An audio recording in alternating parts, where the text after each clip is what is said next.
Aceasta este o casă abandonată în Scoția, într-un loc destul de departe de oraș, de civilizație, o casă dubioasă. Hai să vedem ce se află în casa asta părăsită. Un ceas vechi, o colecție de DVD-uri,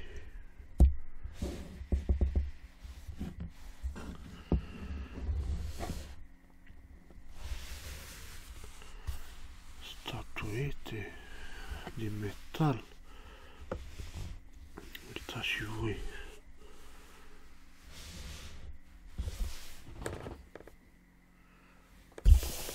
Și aici, mamă, asta e o arpaletă. Deci uitați, o arpaletă veche. Cu asta omor mistrețul. Uitați ce săgeată. Deci ăștia erau vânători probabil.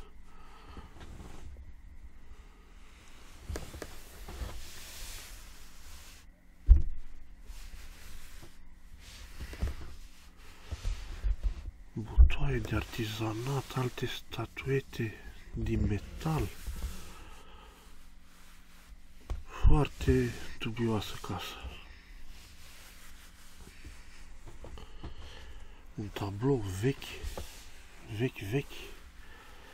Mamă, ăsta e dita mai pușcociu aici. Uitați, vechi.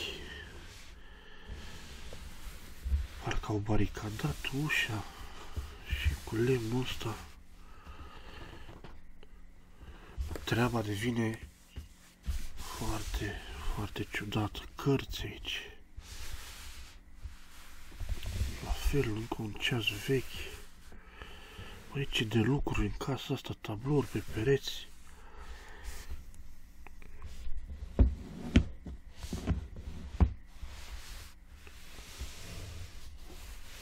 N-ai cum să lași astea în casă și să pleci.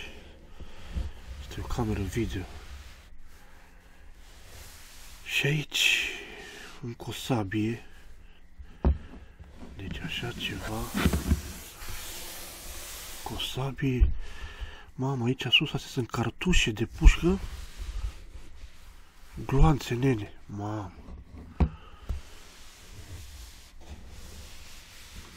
Mamă.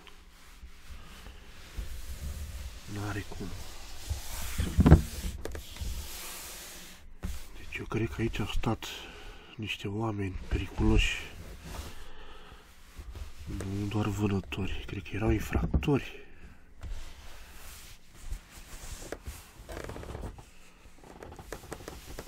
Încă o sabie. Tot așa veche, aici un șemineu interesant.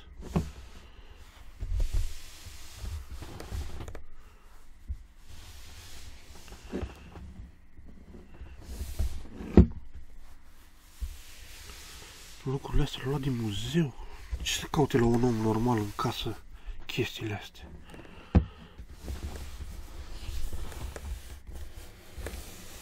Ce de sticle aici.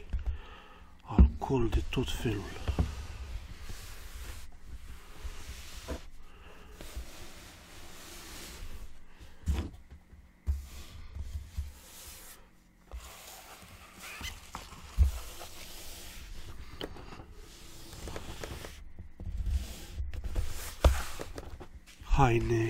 Haine și tot felul de lucruri. Deci oamenii ăștia ori au fost arestați și poliția nu știe locația asta. Mamă. Ori au fugit din țară. N-ai cum să lași lucrurile astea în casă. Două camere aici sus la etaj. Ia uite, patul de bandadă mare. Cineva a cutrăbuit în casa asta, deci sigur. Cineva a cutrăbuit. Aici un ziar vechi. Mamă, din 1951.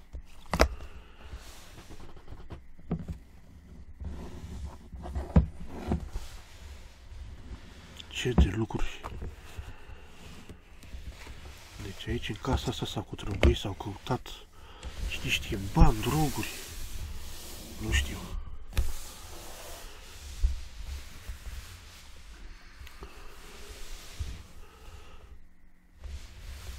Ia uitați aici ce de parfumuri.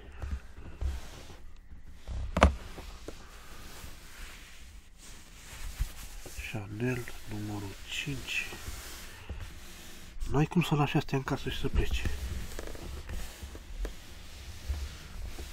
Aici stătea un invalid, cred.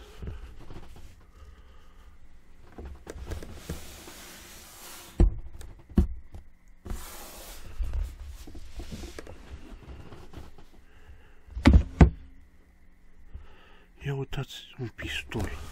Bă, ești nebun. Asta era pistol de ăla pe praf de pușcă. Foarte, foarte dubios. Deci cine să stea aici? Cred că era o organizație ceva. Scoțienii ăștia periculoși.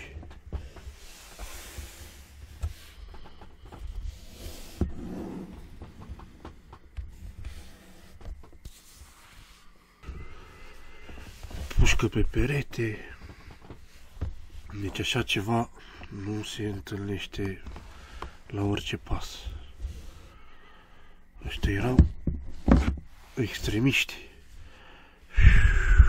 Deci ăștia erau o organizație extremistă, ceva stătea aici, că n-are cum să fie atâtea lucruri într-o casă. Și ce lucruri, ia uitați. Aia armură.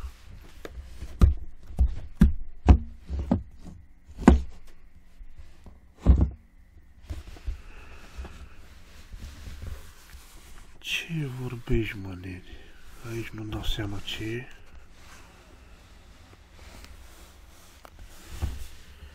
Și aici, dita mai pușca și o sabie ruginită. Deci uitați și voi. Și deci în casa asta s-a cutrăbuit și nu s-au luat lucrurile astea. Deci clar s-a căutat ceva mai important. Bani, droguri, cine știe.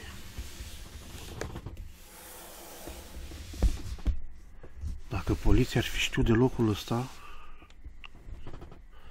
sigur ar fi confiscat chestiile astea pentru că sunt periculoase. Aici trofee, coarne de cerb. Erau și vânători și infractori.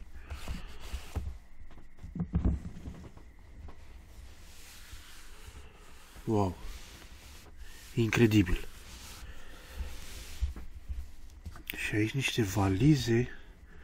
E valize din lemn. Ce-i în ele? Mamă, tacâmuri de-alea. Ia uitați. Astea de argint, cred.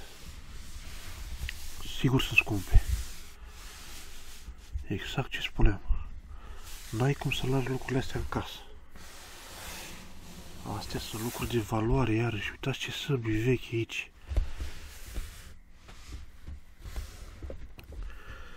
Scuturi, apărătoare de-aia cum e ce.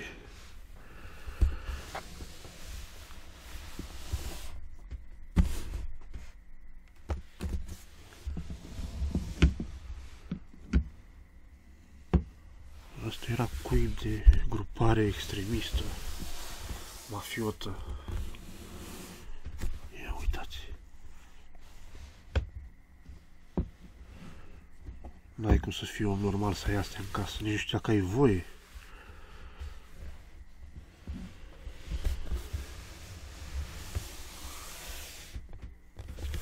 În camera asta aici, sus, în pod, a picat un perete sau s-a căutat ceva pe acolo.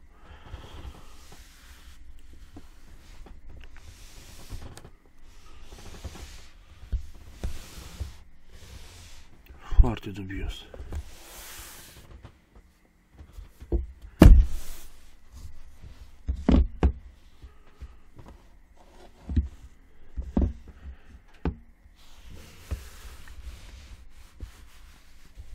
Da.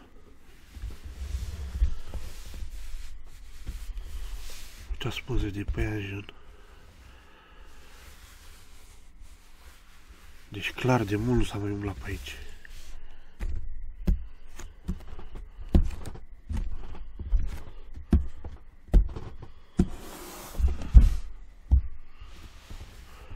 Aici un fel de bucătărie, o chiuvetă, sticle și flori. Foarte multe flori în casă. Erau și romantici, probabil. Sau erau femei cu ei în casă, cine știe. Aici era și o cadă, flori. Ce de flori?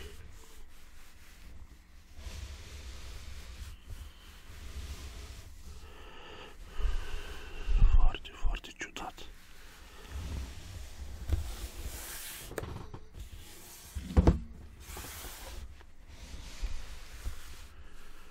Da, luminator în bucătărie.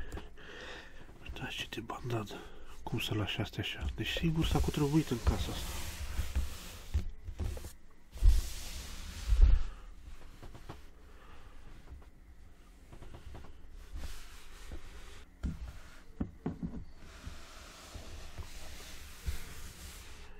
Altă pușcă.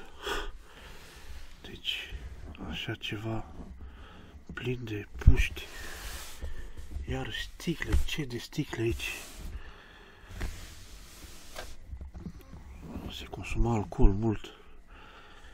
Sigur, cred că se și drogau. Aici e o baie mică.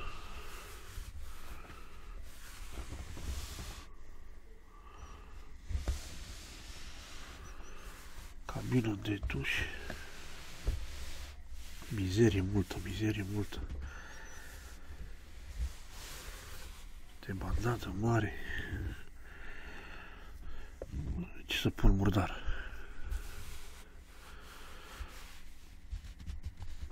Așa ceva.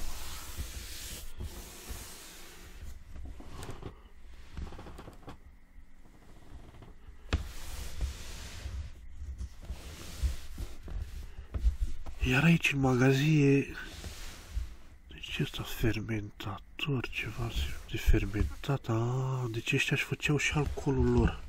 Ia uitați. Deci ăștia își făceau alcoolul lor.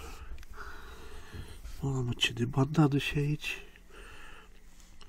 Scule, tot felul de lucruri.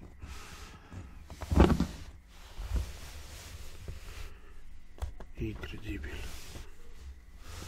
Deci scoțienii ăștia sigur erau periculoși.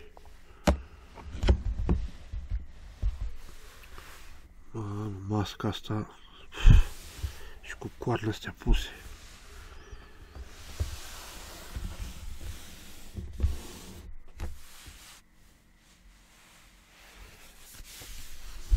Pocale, sticle. Ia uitați.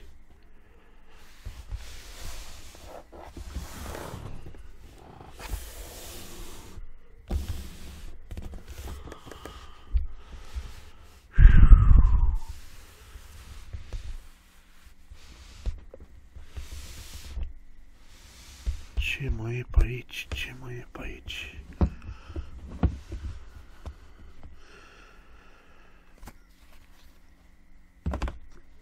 Deci asta e o lampă, lampa lui Aladin. Aha, ea are și un cocoșel, dacă vedeți, e veche, sigur.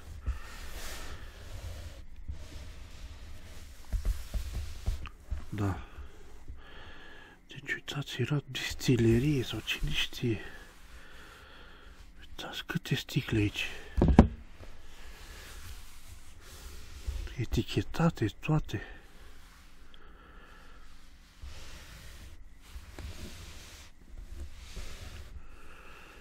Alte scule, lucruri, chestii.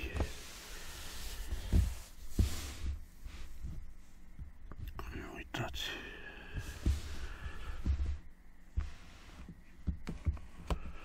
Da, mama, asta e o cagulă și lângă o sfoară. Clar erau infractori ăștia, frate, n-are cum. E imposibil, deci locul ăsta e ciudat.